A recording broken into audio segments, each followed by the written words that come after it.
Welcome to Lena Abroad. It's Lena here, abroad.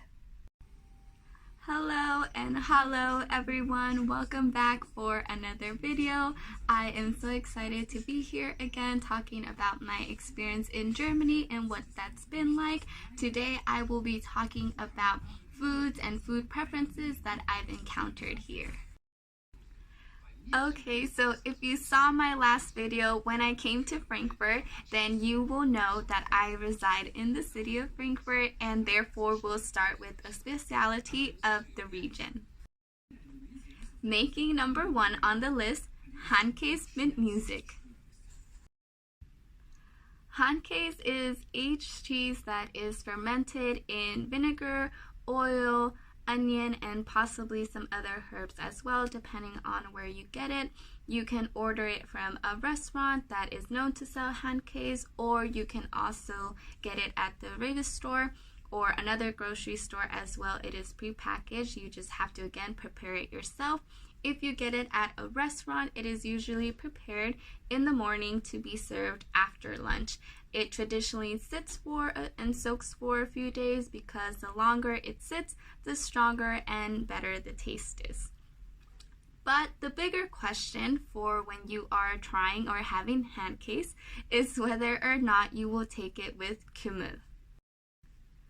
So where do I stand with handkäse living here in Germany after 3 years?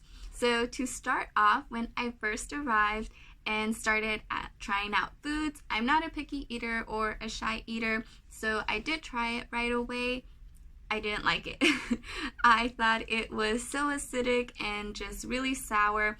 It was strong for an appetizer, I thought, and I learned at one point in the conversation shortly after too that it's actually more commonly known to be had after a meal as sort of a dessert or to finish off the dish. And that was very confusing to me because again, just the taste being sour and so acidic did not come to mind as something that I would want as a dessert. I think as an American and as a Latina, I think, when I think of dessert, I think of something sweet, maybe ice cream or some sort of cake or pastry, not necessarily bread and cheese. So again, that was a little bit interesting for me to find out. But over time, I'm not sure how or exactly when this happened, but my taste buds just kind of adapted and started liking handkäse and even craving it as a dish to be paired with the rest of our German dinner, or even as a small dish when you want something to eat so you aren't drinking on a semi-empty stomach or don't have a huge appetite. There are so many types and ways of how restaurants prepare, store, and serve handkäse, and I am more enthusiastic about how it's made at certain places than others. So again, take that into consideration when you are kind of deciding whether or not you like handkäse mit Musik. I think also taking into consideration, again, how I said that the locals do pair it in a certain way and that lends itself to having a different flavor, and that can be more pleasant and culturally enlightening when you do it in that manner. So handkäse is definitely gewöhnungsbedürftig, which is to say that it takes some time getting used to, but again, it makes for a great and refreshing dish that you can have sort of any time of the year.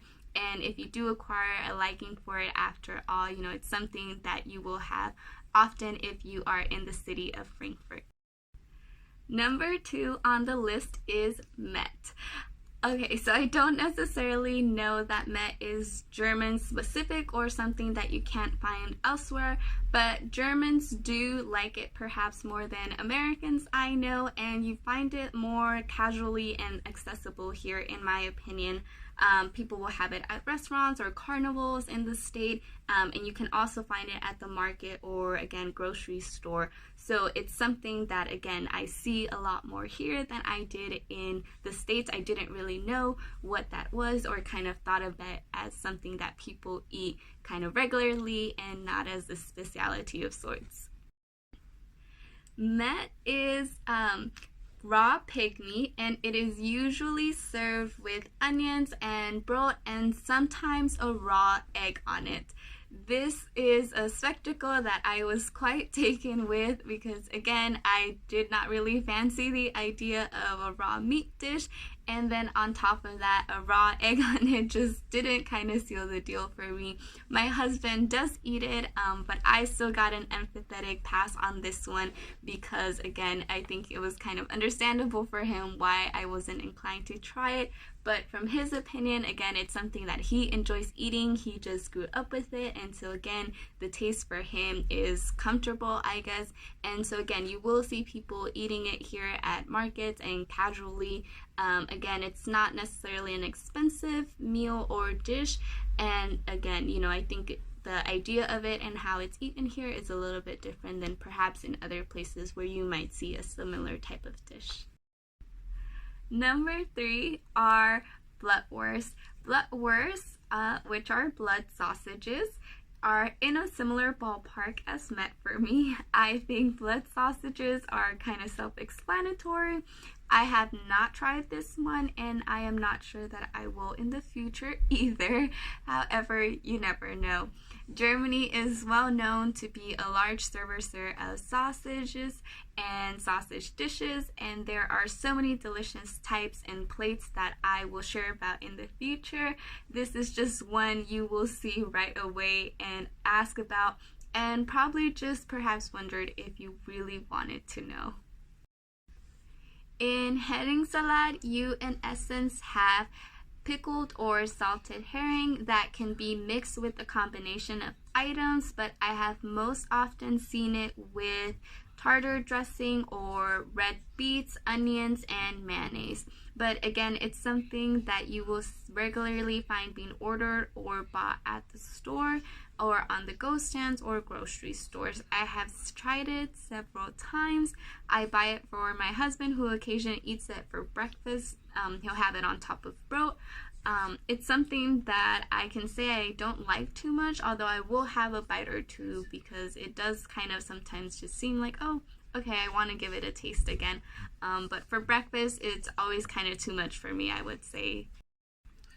Last but not least on the list is Spitze. Did I say that right? Spitze. Spitze. It is a type of noodle or pasta made with fresh eggs, typically served as a side dish with meat or gravy. Like sauce, it is found throughout Germany, but it originated in the southwestern region of Swabia. I like Spitze. I think it's commonly pleasant, so to say that most people I think would be comfortable with the taste.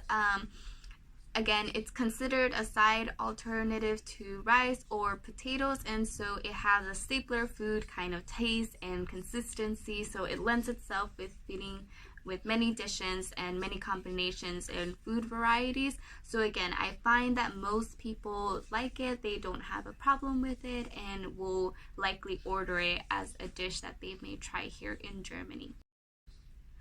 So beautiful people, those are a few foods and preferences that I've encountered here in Germany and a little bit about where I stand with those foods.